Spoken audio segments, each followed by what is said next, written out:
지금 보시면은 프레드 네. 사이트 들어가면은 예. 이제 채권 스프레드에 대한 표를 간단하게 한번 볼 수 있어요. 네. 오늘 일시적이었지만 역전이 한번 톡 하고 나왔거든요. 네. 그죠? 지금 화면 한번 보면서 얘기 드릴게요. 지금 이게 채권 스프레드입니다. 대체 이게 뭔데 그런 거야? 미국 금융 구조 때문에 그렇다고 제가 얘기를 드렸어요, 여러분들.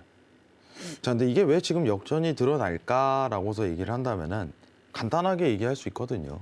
이거에 대해서 오늘 한번 얘기를 해보고 네. 94년도에 어떤 사건이 있었는지 그때 상황과 비교는 많이 되나 뭐가 다른 점이 있는지 이 부분을 좀 보도록 할게요. 네. 이 미중 무역 갈등 고조됐었던 2019년 9월 이후 처음이라고 하더라고요. 오늘 그 얘기가 제일 많더라고요. 시장에서 네. 3분기에 시장이 한번 위기가 올 것이다. 3분기예요. 올해. 음. 이론적으로 본다면은 사실 틀린 말은 아니에요. 가능성이 있겠다. 네. 예, 그 94년도 대비해갖고 채권 스프레드 역전이 드러났었는데 예. 4년 뒤에 터졌거든요. 정확하게 버블 사태 네. 해갖고. 근데 그때랑 뭐가 차이가 있는지 일단 설명드리기 전에 네. 채권 스프레드에 대한 부분을 좀 설명을 드릴게요. 여러분 지금 화면 보면서 좀 보죠. 보통 이제 채권 스프레드가 역전되는 건 경기 팽창기라고 하죠. 막 여러분들 한창 이제 거대화되고 있을 때 거의 종료되는 시점에 채권 역전이 한번 드러나요. 그렇죠? 그때도 증시는 심지어 계속 상승합니다. 근데 여러분들이 지금 보셔야 될 표에서 조금 집중해야 될 거는 지금 채권 스프레드를 역전이라는 건 뭐냐? 자, 장기 채권 금리가 있잖아요. 우리 흔히 이제 10년물 국채라고 얘기를 하죠. 10년물 국채. 10년물 국채가 여러분들 금리가 높을까요? 2년물 국채가 금리가 높을까요? 간단하게 통상적으로라는 전제를 좀 깔도록 하겠습니다. 네, 10년물 국채가 금리가 높습니다. 너무 당연한 거예요. 예, 장기화 될수록 금리가 더 높은 게 너무 당연한 겁니다. 근데 2년물 국채가 지금 금리가 더 높아졌네요. 이겁니다. 네. 자, 그걸 그래서 채권 스프레드 역전이라고 하는 거예요. 네. 간단하게. 그러면은 지금 스프레드라는 거는 이 두 차이를 얘기를 하는 거예요. 이 금리 차이. 간단하게. 자, 그러면은 지금 보시면 이 회색 바 보이시죠? 여러분들. 회색 바. 이게 채권 스프레드라고 가정하고 장단기에 대한 금리 차가 역전이 드러나는 현상이 여기에요. 역전이 드러나네요. 겹쳐지면서. 근데 이게 왜 드러나냐? 원칙적으로 긴축을 빠르게 시도하죠. 긴축을 빠르게 시도하는 상황에서는 결국은 무슨 뜻이에요? 지금 여러분들 10년물 국채가 2.5% 도달했죠. 여러분 10년물 국채가 2.5% 도달했습니다.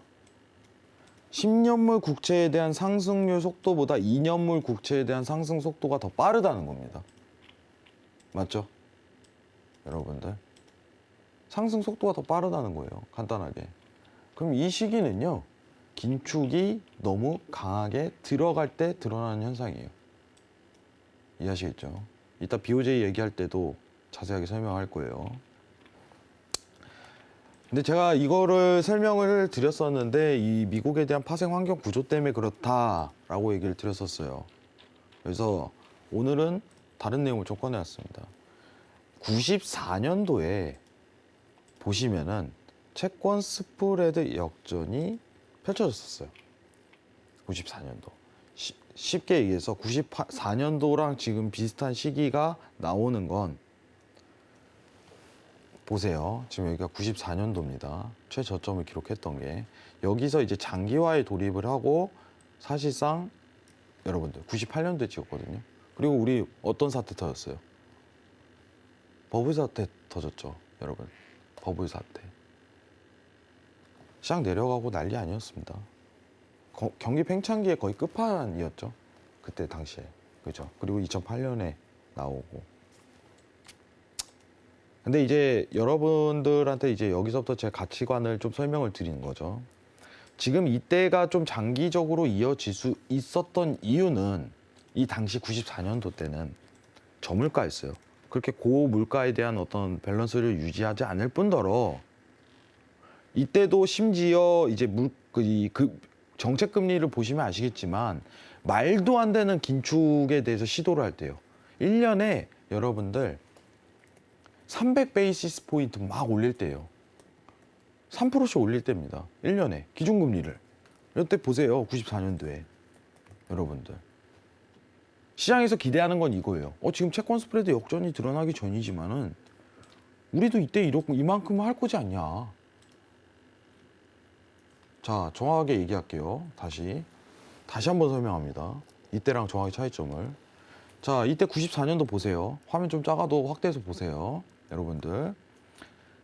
자, 채권 스프레드 역전이 드러나기 직전에 말도 안 되는 긴축을 감행하던 시기죠. 지금이랑 똑같네요. 그래서 비교가 되는 거예요. 우리 지금 내년 23년도까지 미국에서 기준금리 몇 차례 인상한다고 했죠? 여러분들. 우리 앞으로 이제 금리 인상 얘기하지 말자고요. 시청자분들. 왜냐? 뻔하잖아. 상황이. 굉장히 간단합니다. 지금 금리 몇 프로 올릴까 5월에? 이거 논거를 하시는 분들은 시장에 대한 이해도가 이제는 부족하신 분이에요. 베이스 깔고 가야 돼요. 5월에는 50 베이시스 포인트, 그리고 올해 2차례 더 50 베이시스 포인트가 예상이 된다. 그러면은 앞으로 이제 페드에서 나오는 통화정책 회의에서 25 베이시스 포인트 올리는 건 너무 당연지사고, 계속적으로 45일에 한 번 열리죠. 그 중에 2번은 50 베이시스 포인트 올릴 거다. 이게 올해 예상 시나리오예요. 그럼 내년도까지 9차례 이상에 대한 금리 인상에 대한 긴축을 예고를 했어요. 이미 다 페드에서는. 이거는 변경이 안 돼요. 그럴 거예요. 그래서 지금 94년도랑 비교가 되는 시기입니다. 이때도 채권 스프레드 역전했는데. 자, 근데 지금 무서운 건 단 하나예요. 자, 이때는 긴축을 팍 감행해 갖고 4년을 끌었어요. 경기에 팽창을 시킨 거예요. 94년도에 경기 팽창 시기거든요. 근데 거기서 더 팽창시켜서 4년을 끌고 그러다 버블이 팡 터진 겁니다. 근데 이게 좀 짧을 수 있다는 얘기가 나와요. 시기가. 저도 원래 지금 정도에 대한 어떤 사이클 순서상으로는 제가 그때 신세계 한 달 전에 할 때 그 얘기했을 거예요. 3년 안에 한번 제가 봤을 때 비쇼트를 예상하는 바가 있습니다. 조심스럽게 얘기 드려요. 아직 멀었잖아요. 그죠? 그래서 증시는 상승한다는 주의였는데 이게 좀 더 빨리 올 수 있겠다라는 가능성을 시사하는 포인트가 딱 하나예요. 이때랑에 대한 차이점은 뭐냐? 이때는 고물가가 아니었다는 겁니다. 물가에 대한 압력을 행사가 들어가지 않은 그 차이점이 제일 크다 이겁니다. 시장에서 우려하는 건 지금 제일 간단합니다. 어쩌면 올해 안에도 발생 가능성이 있지 않을까? 지금 제가 말하는 건 단순 하락이 아닙니다. 좀 큰 하락. 그 가능성을 제기를 하는 거죠. 어떤 시장이 제이니까. 근데 어쨌든 간에 지금 당장 제가 여러분들한테 정답을 꺼내 들 수 있는 건 채권 스프레드 역전에 대한 구간이 길어지면 길어질수록 증시는 고점을 갱신해 왔다. 그럼 지금은 단기 수급 보기에는 굉장히 좋은 상황이라고 얘기 드렸죠. 우리는 일시적으로나마 다시 채권 스프레드가 역전이 됐을 때 그때 현금화 비중을 팍 늘려놔라. 이게 제 힌트라고 얘기를 드렸어요. 지금 시기는 뭐예요? 증시가 오를 수 있는 시즌이다. 그죠? 제가 간단합니다. 여러분들. 증시가 오를 수 있는 시즌이다. 여태 그래왔으니까. 여태 3차례, 4차례에 대한 역전 현상 중에 항상 그래왔으니까. 거기에 번복하고 싶지는 않아요. 역사를 바꿀 수는 없으니까. 그죠?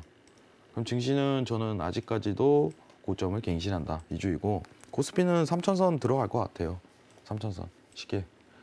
근데 이거는 이제 제가 내일 설명을 좀 드리는 식으로 가도록 하고, 어쨌든 지금 채권 스프레드가 첫 역전 사례가 들어왔는데 그때 대비해 갖고 물가에 대한 상황이 고물가를 유지한다는 차이점이 명확하기 때문에 이 어떤 94년도 대비 4년에 대한 폭이 어떻게 보면은 지금은 짧아질 수 있다는 거죠.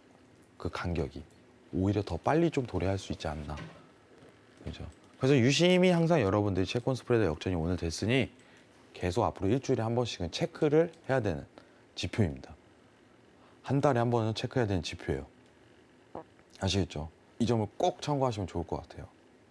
자, 그리고 네, 근데 제가 좀 궁금한 사항이 있는데 이제 미국의 국채판 공포지수 무브 같은 경우는 말씀해 주신 것처럼 지금 계속 고공행진을 하고 있습니다. 지금 뭐 시장에서 계속해서 미 국채 금리 역전을 하게 된다면은 경기 침체 올 것이다라고 좀 공포심을 조장하고 있기 때문으로 보이는데 하지만 또 채권 스프레드 역전되고 1년간은 증시가 상승했다라는 뭐 히스토리가 있기도 하고 또 경기 침체 같은 경우는 평균 6개 분기 이후에 발생했다라는 점을 고려하면 이제 당장 문제는 아니다라는 시각도 있고요. 또 월가 일각에서는 채권 커브 공포가 과장된 면이 있다라고 하면서 이 3개월 물 그리고 5년물의 금리 격차는 가파르게 확대가 되고 있고 이는 미국 경제의 긍정적인 측면을 보여준다라는 의견이 있거든요. 이 부분 마스터님 어떻게 보고 계실까요? 사실 긍정적이진 않죠. 경기만 보고 판단, 증시는 좀 배제를 하겠습니다. 증시는 네, 배제하고요. 증시는 좀 배제할게요. 네. 증시는 원래 항상 올라왔으니까 그 시즌 대입하면은 그거에 대한 번복은 없어요. 네. 근데 경기적으로 본다면은 지금 경기가 정상적인 경기는 아니에요. 예. 확실하게. 그죠? 확실하게 정상적인 경기는 아닙니다. 그렇죠. 전쟁 네. 이슈도 있고. 지금 회복 구간으로 사실 이제 고용 지표 관련해서도 단편적으로 얘기를 하자면 네. 고용은 다 회복이 됐어요. 근데 이제 구인 공고 쪽에서 좀 문제가 발생하는 부분이 있거든요. 네. 근데 보통 이제 공고에서 얘기를 하는 건 통화 정책에 대한 결정 전이기 때문에 사실 증시에 대한 방향성이 이제 비농업 고용 지수나 이런 거는 볼 필요가 없고 예. 그땐 거래량에 대한 부분이 많이 쌓이는 건데 네. 근데 경기적인 부분으로 본다면은 지금 회복은 됐지만 그죠? 네. 회복은 됐지만 건강하게 회복은 안 됐죠. 좀 이런 표현이 맞을 것 같아요. 네. 왜냐면 물가 때문에. 음. 왜냐면 물가 잡으려고 올리는 긴축에 대한 상황이요. 저는 이게 정말 아이러니한 정책이라고 생각이 많이 들어요. 그렇기 때문에 질문 다시 한번 주시죠. 정확하게. 네, 그러니까 채권 시장이 전반적으로 좀 우려스러운 상황은 맞지만 네. 경기 침체를 부러울 만큼은 아니다라는 이 시각도 많거든요. 그리고 지금 그 근거로는 3개월 물과 5년 물의 금리 격차는 가파르게 확대되고 있기 때문이다라고 또 근거를 제시했고 그리고 또 고용을 들어주셨는데 저는 이제 그 부분을 저 개인적인 의견입니다만 이거는 MZ 세대의 좀 특성이지 않을까 싶기도 해요. 그것도 이제 무시는 못해요. 네, 발빠르게 솔직하게. 좀 이직을 하고 뭐꼭 굳이 평생 직장을 가져야만 하는가에 대한 의문을 가지기도 하잖아요. 그건 제가 내일 준비를 해올게요. 네. 이건 제가 왜냐면 앵커님 말에 좀 반박을 좀 제가 근거 있게 꺼내야 될 것 같아서. 네네네. 이거 지금 제가 그냥 예. 떠오른 개인적인 예. 생각으로 그거는 제가 내일 확실하게 준비를 좀 네네. 내일 좀 각오하시고. 네. 네, 그건 제가 근거 자료를 확실하게 그렇죠. 들고 올게요. 네, 지금 MZ 세대는 왜냐면 시장을 볼 때 이제 다양한 의견들이 있고 그럼요. 시각이 굉장히 있고 소중한 마련이니까. 의견이에요. 네네. 근데 저는 또 이제 여기에 정확한 해답을 드려야 되기 때문에 그렇죠. 내일 꺼내 오도록 하겠습니다. 네. 공고 관련해서 내일 관련해서 얘기를 하고요. 네. 그 채권에 대한 상승이 네. 사실 될 수밖에 없죠. 긴축을 시도하는 상황에선 채권 금리가 올라요. 지금 일본이 좀 이따 얘기하겠지만 예. BOJ가 오늘 갑자기 왜 YCC라는 일드 커브드 컨트롤 꺼냈냐. 네. 걔는 기준금리를 올리면 안 되는 애들이기 때문에. 그러니까요. 근데 이게 좋아하더라고요. 너무 당연한 현상이에요. 기준금리 긴축을 막 시도한다. 그러면은 이제 채권 제가 오른다고 했잖아요, 금리가. 근데 중요한 건 이제 통상적으로 아까 전에 이제 5년물, 3개월물, 뭐 10년물, 3개월물 이렇게 비교 분석을 많이 하거든요. 네. 근데 우리는 단편적으로 봐야 돼요. 왜냐하면 어떤 빅쇼트에 대한 일구간을 좀 많이 측정을 해야 되는 상황이기 때문에 네. 그 최근에 가장 유사한 역사적으로 가까운 사례가 10년, 2년에 가깝지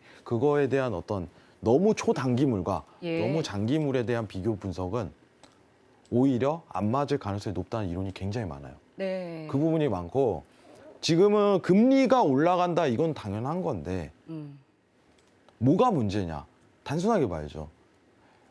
2년물 국채에 대한 상승률이 더 높다는 게 문제인 거죠. 정확하게 맹목적으로 찝으면. 10년물에 대한 금리 상승보다 2년물에 대한 채권 금리 상승률이 더 높다는. 그러니까 역전이 벌어지잖아요. 네, 그렇죠. 이제 2년물과 10년물 같은 경우는 좀 상징적인 그죠.